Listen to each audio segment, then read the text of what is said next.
friends, today we are going to learn the understanding of context of the ribbon. So there are many ribbons. First of all, this ribbon where we have some menus, file, architecture, structure, steel, precast, system, insert, annotate. Same like these are many menus on the ribbon. There we have modify. Let's go to modify and see the context of the ribbon. This is a normal modify ribbon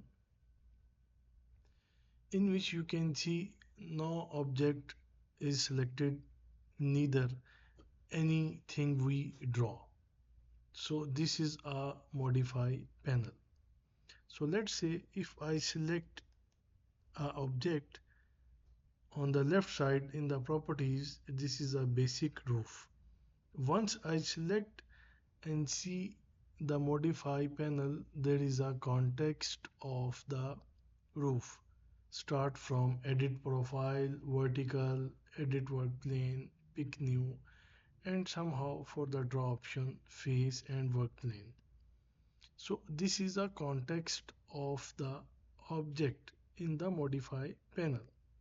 Same like if I select any other object, for example a tree I selected, so this is a context of tree, edit family and pick new host.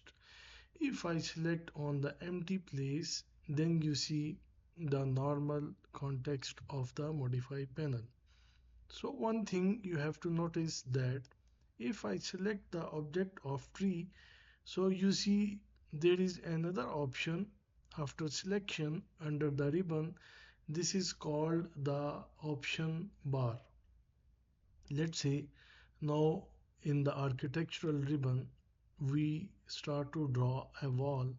Once I select the wall button, you see this is a modify panel, and after modify panel this is a context of the wall, how to draw. And then under the ribbon there is a option bar of the wall, that is start from level heights, level 1 or 2 somehow, and ceiling, foundation, there are many options. And then location line, from where to start, chain, offset, radius, joint status, etc. So this is the context that of the behavior of the Revit. So hopefully you understood the behavior of the ribbon and follow the next lecture. Thank you so much.